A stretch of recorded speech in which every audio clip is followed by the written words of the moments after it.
अब देखिए 40 प्लस तक आते आते खासकर विमेन में काफ़ी चेंजेस आती हैं स्किन में। एक तो कोलाजन और इलास्टिन की प्रोडक्शन स्लो हो जाती है। 40s में जो सबसे कॉमन प्रॉब्लम्स लोगों को स्किन की आती हैं कि स्किन सैगी लग रहा है, स्किन पे फाइन लाइंस हैं, पिगमेंटेशन या अनइवन स्किन टोन आने लग जाती है। सालों का अगर अनप्रोटेक्टेड सन एक्सपोजर रहा है, अगर बिना सनस्क्रीन के हमने इतने जो साल निकाले हैं, उसका भी क्यूमुलेटिव इफ़ेक्ट आकर हमें 40s में नज़र आने लगता है। नमस्कार। सेहतनामा में आज बात 40 साल के ऊपर की जो महिलाएं हैं या पुरुष भी हैं वो कैसे अपनी स्किन का ख्याल रख सकते हैं, स्किन स्पेशलिस्ट डॉक्टर कवीना पुरी जी बता रही हैं। अब देखिए 40 प्लस तक आते आते खासकर विमेन में काफ़ी चेंजेस आती हैं स्किन में। एक तो कोलाजन और इलास्टिन की प्रोडक्शन स्लो हो जाती है ना?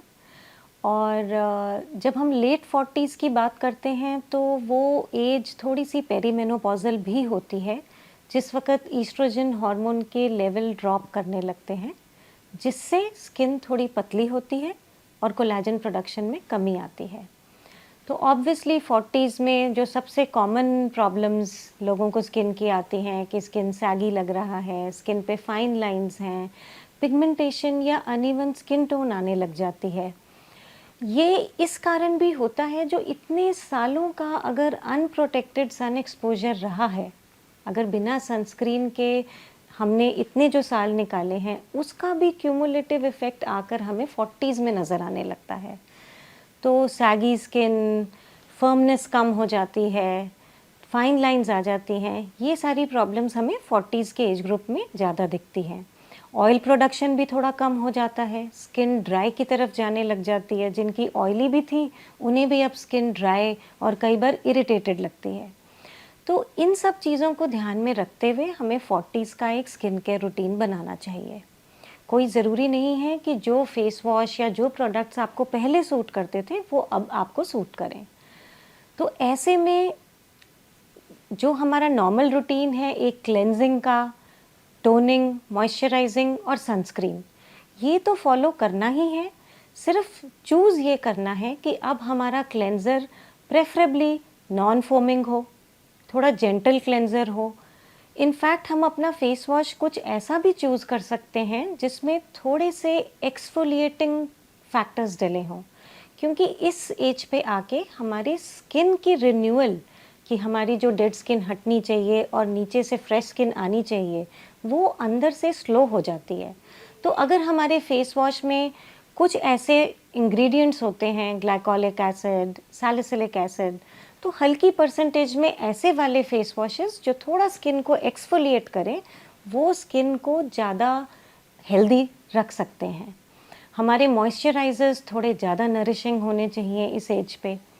इनफैक्ट 40s तक आते आते हम कई बार ये भी रिकमेंड करते हैं कि आप अपनी मॉइस्चराइजिंग क्रीम ही ऐसी चूज़ कीजिए जिसमें नॉर्मल मॉइस्चराइज़र से कुछ ज़्यादा नरिशमेंट हो।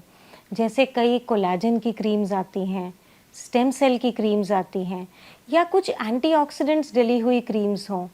आपको क्रीम्स में विटामिन ई, विटामिन सी, ये सारे प्रोडक्ट्स आपको क्रीम्स में मिल जाते हैं। तो हम कुछ ऐसे प्रोडक्ट्स चूज़ कर सकते हैं जो मॉइस्चराइज करने के साथ साथ कुछ एक्स्ट्रा भी हमारे स्किन को दें।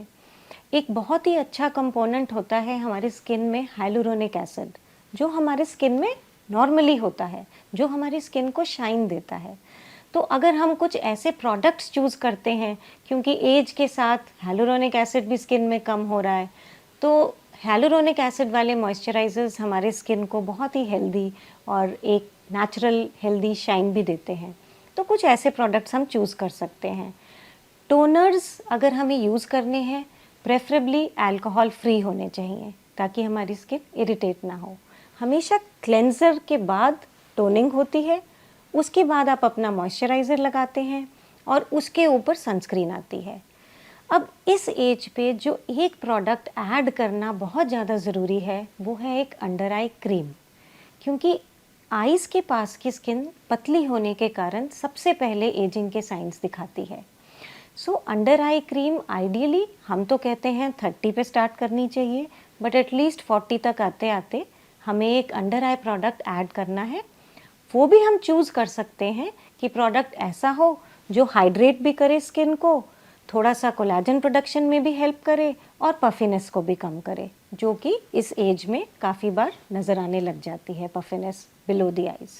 इस एज में कुछ हम एक्टिव इंग्रेडिएंट्स भी ऐड कर सकते हैं। आप आजकल सोशल मीडिया पे बहुत ज़्यादा आप लोग देखते होंगे, तरह तरह के सीरम्स आते हैं। तो हम ऐसा कोई विटामिन सी का सीरम, रेटिनॉल बेस्ड कुछ सीरम्स ये ऐड किए जा सकते हैं। बट मैं ये रिकमेंड करूँगी कि एक्टिव इंग्रेडिएंट्स के लिए आप किसी कॉस्मेटोलॉजिस्ट या डर्मेटोलॉजिस्ट से अगर सलाह लें तो बेटर है। तो आप अपने स्किन टाइप के हिसाब से प्रोडक्ट चूज़ कर पाएंगे, क्योंकि हाइड्रेशन इस एज ग्रुप में एक प्रॉब्लम होती है। हम कुछ हाइड्रेटिंग मास्क भी यूज़ कर सकते हैं, हफ्ते में 1-2 बार। कुछ स्लीप मास्क्स भी आते हैं जो हम लगा के अपनी स्किन की हाइड्रेशन, रात को हम एक अच्छी थिक नरिशिंग हाइड्रेटिंग क्रीम अगर लगा के सोएं तो फाइन लाइंस वगैरह में बहुत मदद मिलती है। विटामिन ई देख सकते हैं, ये ज़्यादातर प्रोडक्ट के ऊपर लिखा भी होता है। अगर डीप में इंग्रेडिएंट्स एक आम आदमी नहीं पता कर पाते, बट काफ़ी बार containing vitamin C, containing antioxidants, collagen, ये वर्ड्स ऊपर लिखे होते हैं। इस एज में या इनफैक्ट किसी भी एज पे स्किन को अच्छी रखने के लिए हमारा लाइफस्टाइल की जितनी भी इम्पोर्टेंस हम बताएं कम है। बिकॉज़ हमारा स्ट्रेस लेवल, इस एज पे रिस्पॉन्सिबिलिटीज़ भी बहुत होती हैं। अगर आपकी नींद ही ठीक नहीं है, आप स्लीप डिप्राइव्ड हैं, तो भी वो आपके स्किन पे झलकेगा। एक्सरसाइज बहुत ज़्यादा ज़रूरी है, और एक्सरसाइज भी कुछ ऐसी हो जिसमें कम से कम 30 से 35 मिनट थोड़ा सा आपकी दिल की धड़कन बढ़नी चाहिए, जिसको हम एरोबिक एक्सरसाइज बोलते हैं। किसी भी फॉर्म में आप साइकिलिंग कर सकते हैं, आप डांस कर सकते हैं, आप कोई गेम खेल सकते हैं। वॉक भी अच्छी है, बट वॉक एक एक्टिविटी मानी जाती है। जब हमारी स्किन पे ब्लड फ्लो बढ़ता है किसी एक्सरसाइज से, वो हमारे स्किन को जो बेनिफिट देता है उसका एक अलग ही ग्लो स्किन पे आता है। डाइट में नट्स, सीड्स इस वक्त बहुत ज़्यादा इम्पॉर्टेंट होते हैं, बिकॉज़ जितने एंटीऑक्सीडेंट हमें चाहिए वो जो स्किन में एज के कारण फ्री रेडिकल डैमेज हो रहा होता है उसको रोकते हैं। बहुत सारी ग्रीन लीफी वेजिटेबल्स खानी चाहिए, उनमें से आपको प्लांट कोलेजन मिलता है। लोग अलग से भी कोलेजन लेते हैं, कोलेजन की ड्रिंक्स आती हैं, कोलेजन के पाउडर्स आते हैं। बट अगर आप अपनी डाइट में ही एक रिच ग्रीन लीफी वेजिटेबल्स ज़्यादा हों तो आपको डाइट से भी कोलेजन मिल सकता है। नींबू पानी, डिटॉक्स वाटर्स, कुछ हर्बल टीज़, ये सारी चीज़ें हमारी स्किन को बहुत बेनिफिट करती हैं। इसके अलावा हम थोड़ी सी बाहर से भी सपोर्ट दे सकते हैं स्किन को। महीने में 1 बार अगर आप कोई भी सर्विस, चाहे आप डॉक्टर के पास मेडिफेशियल कराएं या अगर आप घर पे ही कोई रूटीन बना लेते हैं, स्किन को स्क्रब करके एक थोड़ी सी मसाज करना जिससे सर्कुलेशन इम्प्रूव हो, और उसके बाद कोई मास्क लगाना, तो ये चीज़ें स्किन को थोड़ा सा पैम्पर करने से स्किन ज़्यादा हेल्दी और शाइन करती है। अगर आप किसी डर्मेटोलॉजिस्ट या कॉस्मेटोलॉजिस्ट के पास जाते हैं तो आजकल ऐसी बहुत सारी सर्विसेज हैं जो आपको कोलेजन और इलास्टिन बढ़ाने में, जो कि इस एज पे कम होने लग जाता है, जिसके कारण मेन हमें एजिंग के साइंस फेस पे नज़र आते हैं, वैसे कोई सेशन आप करा सकते हैं।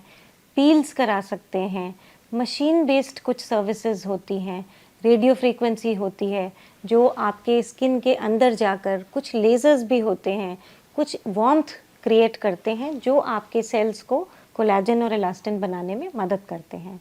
तो इनकी भी हेल्प हम ले सकते हैं महीने में 1 बार।